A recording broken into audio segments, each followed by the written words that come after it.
Dragi moji gledatelji, u današnjoj emisiji ću vam dati nevjerojatne informacije vezane za sodu bikarbonu. Ukoliko pratite emisiju cijelu, dakle, dobit ćete nevjerojatan broj informacija o zdravstvenim blagodatima, o nevjerojatnim receptima i primjenama sode bikarbone ne samo za zdravlje, nego čak i u kućanstvu, što će veliki broj vas oduševiti.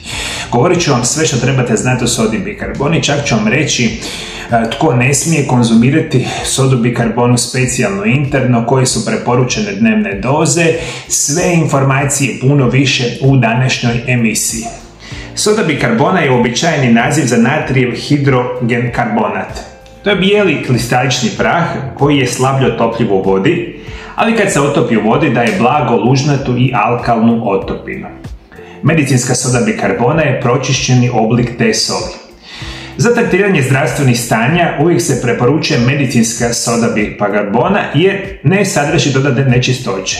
Na skali kiselosti soda bikarbona je na broju 9, što je alkalizirajući medij. Što znači kada je počinjemo uzimati u tijelu, smanjuje razinu kiselosti. Posjeduje antivirusno, antibakterijsko i protugljivično djelovanje. Poznato je da soda bikarbona pomaže u neutraliziranju kiselina i poboljšavanju pH ravnoteže u tijelu. Ono što veliki broj vas naravno brka, nije isto ona kuhinska standardna soda bikarbona koju koristite u kuhanju, medicinska soda bikarbona. Medicinska soda bikarbona je pročišćeni oblik sode bikarbone koji vi želite koristiti za zdravstvene blagodati. Jeste me shvatili? Medicinska soda bikarbona je drugačija od nečega drugoga. Ona je alkalna u tijelu, dakle značajno može pomoći u našem zdravlju samo ako je koristimo u preporučenim dnevnim dozama. Zbog alkalnosti ili lužnatosti soda bikarbona koristi se za reguliranje kiselosti hrane. Stoga nije neobično da sodu od davnina koristimo kao prvo pomoć kada je riječ o žgaravici i podizanju kiseline iz želuca. Osim za oralnu upotrebu, soda bikarbona je odlično prirodno sredstvo za čišćenje svih površina u kućanstvu, te se često koristi u kombinaciji s jabučnim octom. Unatoč brojnim dobrobitima, poželjno je sodu bikarbonu konzumirati unutar normalnih granica, jer ipak predstavlja blago abrazivno sredstvo. Ovo je također poželjno kod sode bikarbone u raznim formama i to ono što vam želim napomenuti i kasnije ću vam reći. Soda bikarbona je neumjereno korištenje, kao bilo koje neumjereno korištenje i bez razmišljanja može vama i pogoršati zdravlje. Međutim, primjereno, normalno konzumiranje i sode bikarbone može imati blagodati, rekli smo, ne samo za vaše generalno zdravlje, nego koristi u samome kućanstvu. Soda bikarbona može smanjiti bolove u mišićima i kronični umor. Pogoduje svima koji se bavi sportskim aktivnostima ili težim fizičkim naporima svaki dan. Za vrijeme težih fizičkih napora u mišićima se proizvodi mliječna kiselina. Ona povećava razinu kiselosti u krvnim žilama i mišićima. Soda bikarbona smanjuje kiselost, a time i olakšava fizičke napore. Ukoliko redovito imate začepljeni nos, upalo sinusa ili rinitis, možete nabaviti otopinu na bazi sode bikarbone te inhalirati. Na ovaj način smanjujete upalu i pomažete boljoj prohodnosti gornjih dišnih puteva. Za liječenje začepljenog nosa pomiješate 1/4 male žličice sode bikarbone i 1/4 male žličice soli u 200 ml tople vode.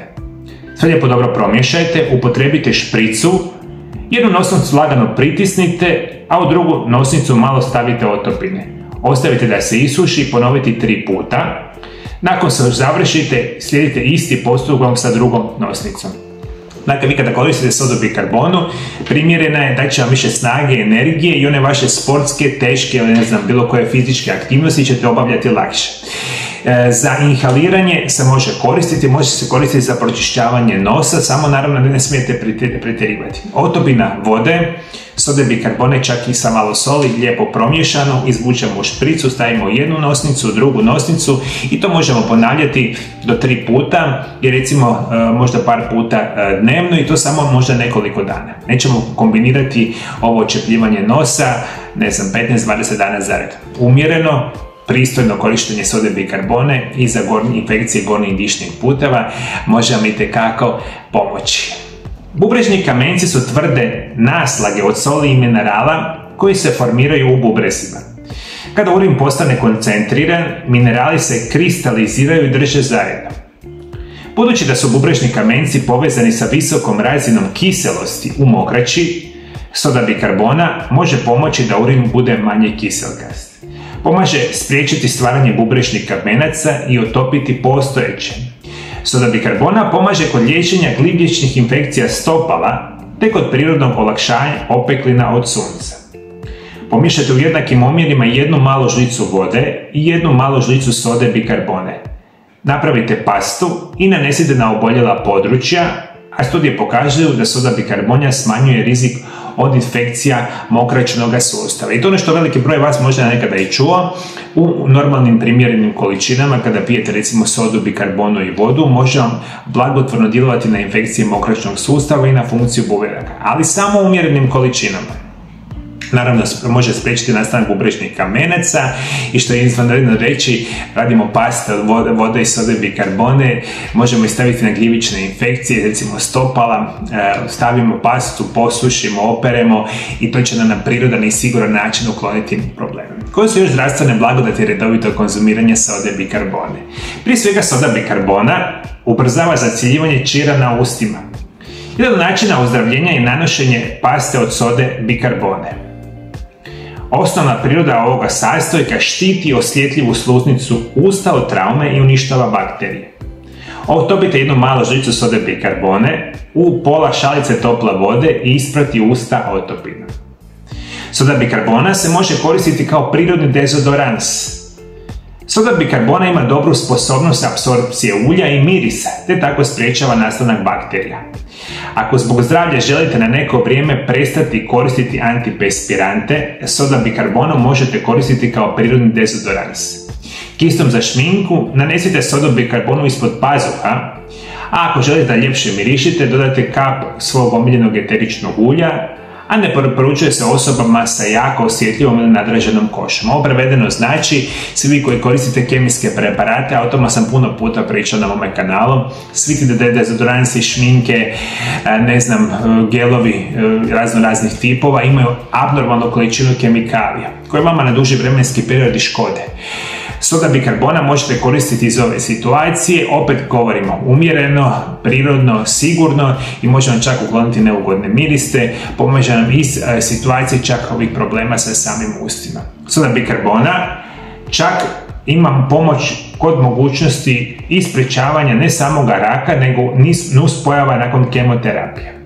Lijekovi protiv raka i kemoterapije uzrokuju niz nuspojava, a neki od ovih nuspojava uključuju probleme sa ustima i sa grlom. Postoje lijekovi za kemoterapiju koji trebaju alkalna stanja da u drugi postaju toksični u kistelnom okruženju. Ako se promjena grla i usta dogode nakon promjena kemoterapije, isperite usta mješavinom od 1/4 žlice sode bikarbone, 1 šalice tople vode i 1/8 žlice soli.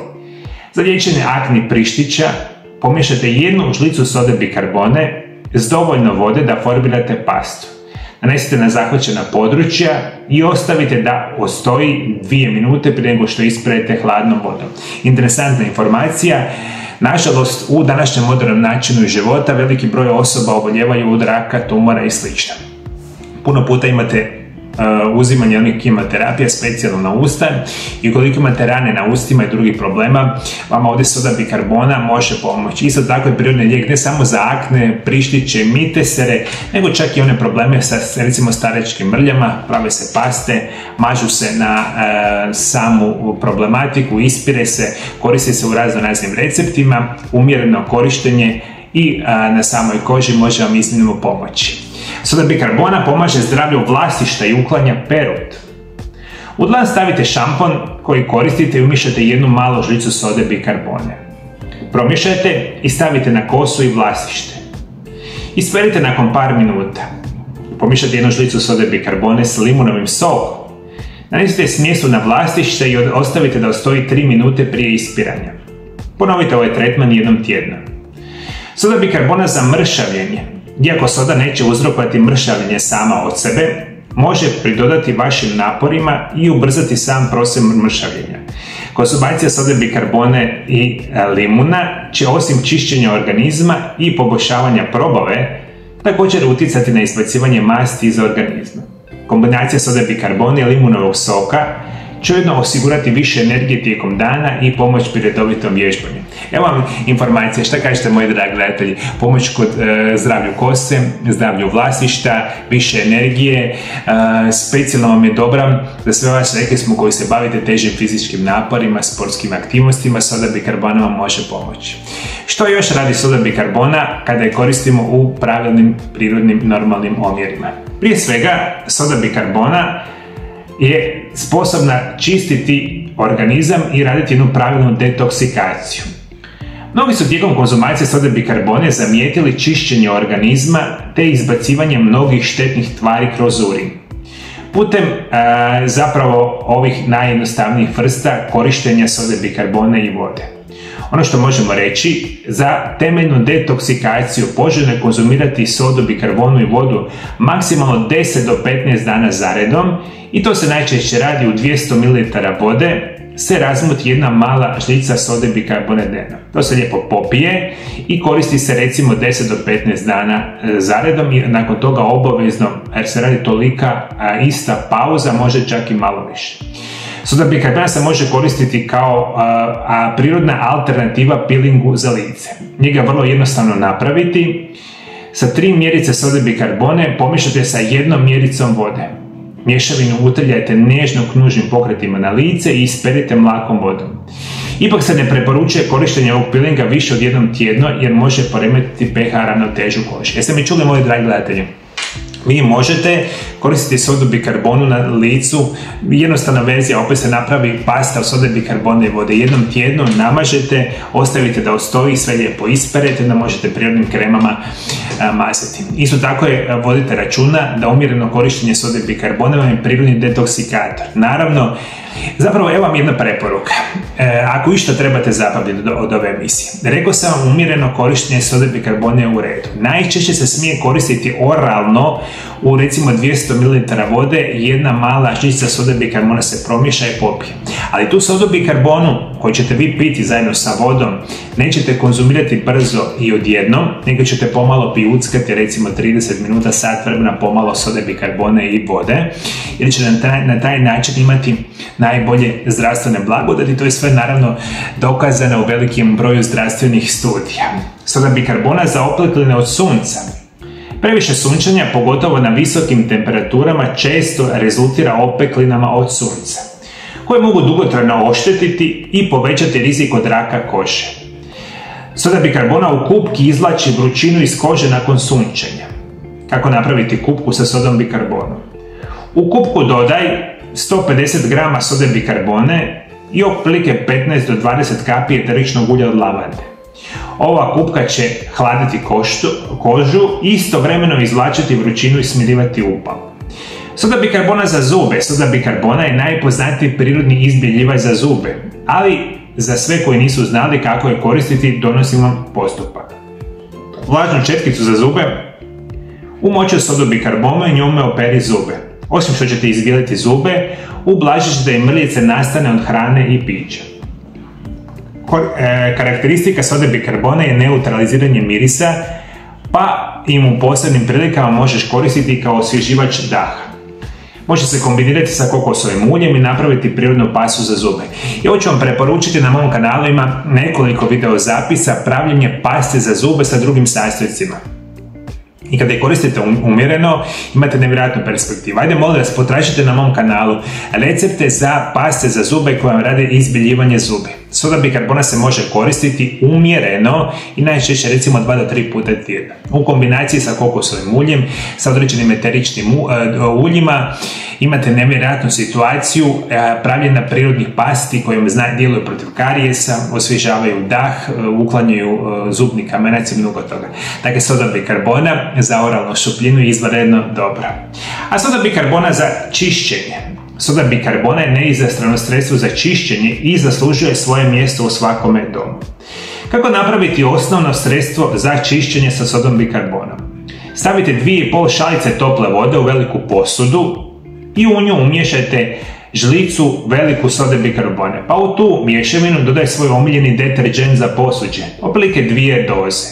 Ako ovoj mješavini dodaš pola šalice alkoholnog ili jabučnog octa ili iscijeđeni sok od limuna, dobit ćeš ekstra snažnu tekućinu za čišćenje. Jeste li znali da sodom bikarbonom možete očistiti i perilicu posuđa i tako spriječiti eventualno neugodne mirise iz perilice posuđa? Kako? Pa vrlo jednostavno, posudu za deterđent u perilici posuđa napunite sa sodom bikarbonom i uključi ispiranje.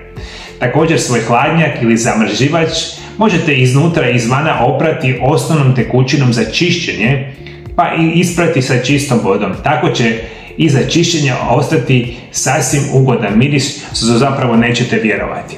Soda bikarbona za čišćenje u kućanstvu, za očepljivanje odvoda ima mnoge druge blagodati. Međutim, pravilno korištenje sode bikarbone ima još nekakve zdravstvene blagodati, onako općenite, što će vas zapravo oduševiti. Soda bikarbona može biti umirujuće sredstvo za kožu kod uboda insekata. Napravite pastu miješajući sodu bikarbonu s vodom i jednostavno nanesite na ubode insekata kako bi ublažili svrbež. Pomaže kod manjih iritacija kože, uključujući svrbež i iritaciju kože uzrokovane otrovnim bršljavom. Može biti prirodno sredstvo za čišćenje ruku. Da biste očistili prljavštine i mirise, pomiješajte sodu bikarbonu s toplom vodom i utrljajte ju na ruke. Ovo prirodno sredstvo za čišćenje ruku ostavit će vaše ruke čiste i mekane. Sredstvo za čišćenje lonaca i tava. Soda bikarbona može se koristiti ručno za pranje lonaca i tava, a neće naštetiti nikako. Samo ih pustite da se natapaju sodi bikarboni i vodi otprilike 15 do 20 minuta. Masnoća i hrana će apsolutno ispasti, što zapravo nećete vjerovati. Dakle, čišćenje tava u kućanstvu je izvanredna situacija. Ono što je još preporučeno, moji dragi gledatelji, sodu bikarbonu možete koristiti kao sredstvo za čišćenje voća i povrća. Nažalost, ovo voće i povrće koje mi danas kupujemo u trgovinama, na dućanima, često je puno tih herbicida, pesticida. Njih najveće u koncentraciji nekako u toj koži, u gornjem sloju, gdje se zapravo najviše išpricaju. Međutim, moja osobna preporuka je da uvijek voće i povrće operete temeljito, a možete oprati i otapati otopini sode bikarbone. Ono što možete reći, očistite voće i povrće tako da dodajete jednu malu žlicu sode bikarbone u 30 ml vode. Promiješajte i dodajte voće ili povrće. Ostavite voće ili povrće nekoliko minuta i onda sve dobro isperite. Za veće količine voća i povrća samo napravite smjes u većim dozama. Na ovaj način čistite namirnice od bakterija, virusa i drugih nečistoća. Sredstvo za čišćenje pećnice. Nemojte koristiti štetne kemikalije za čišćenje pećnice.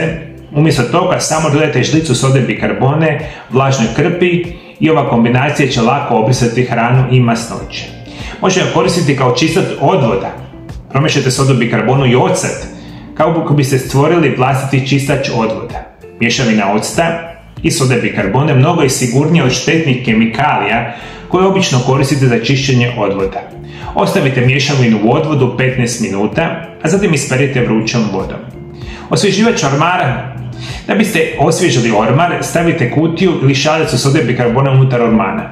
Možete u mješavinu dodati malo eteričnog ulja lavande, limuna, pomiješajte kako bi vaš ormar mirisao čisto i svježe. Evo, jeste ikad čuli, moji dragi gledatelji, uzmete u jednu posudu, stavite sode bikarbone, nakapate nešto eteričnih kapi kojih obožavate, limun, naranđa, ne znam, ylang, lijepo promiješate, samo stavite u ormar i svaki puta kada otvorite vaš ormar, možete čak, ne znam, ormari za cipele i slično, imat ćete svježi miris i uklonit će neugodne mirise.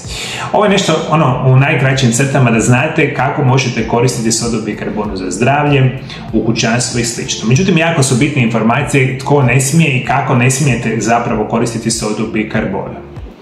Kada se soda bikarbona ne smije uzimati? Prije svega, dugotrajno konzumiranje se ne preporuča.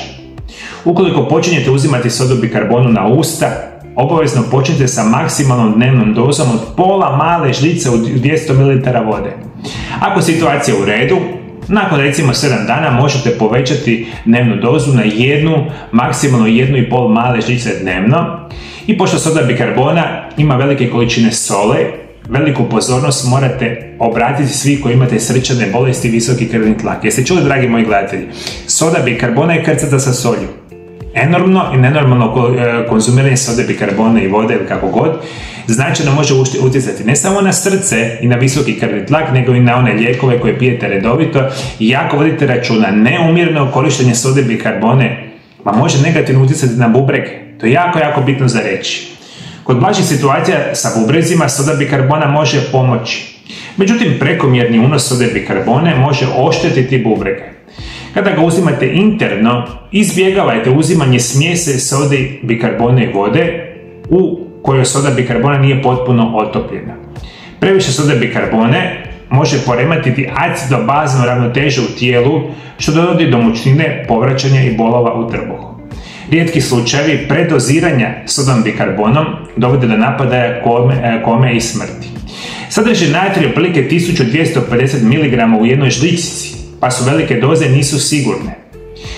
Visoke doze mogu povisiti visoki krvni tlak, uzrokovati oticanje tijela, preopteretiti cirkulaciju i puno toga. Ako imate edeme, bolesti jetre, bolesti bubrega, visoki krvni tlak, trebali biste izbjegavati interno uzimanje. Također bi trebali se suzdržati nakon konzumiranja ako ste trudni ili dojite. Ako pijete naravno lijekove, za Boga miloga, morate se posavjetovati s vašim liječnicima. Rekao sam puno puta i svih ovih silnih godina i mojim pacijentima i svima vama koji me pratite. Neumjereno, neprimjereno, bez ikakvog vodstva, bilo koji prirodni lijek kada uzimate može vam naškoditi. Zato vam treba stručno vođeno liječenje. I nažalost niste sposobni kao što... Mislim, ja u 25 godina u svojoj ordinaciji nisam susreo jednu osobu koja išta zna o zdravom načinu života i prirodnim lijekovima.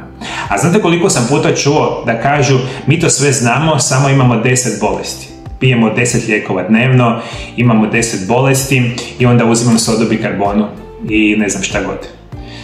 Stručno vođenje liječenja je kručno.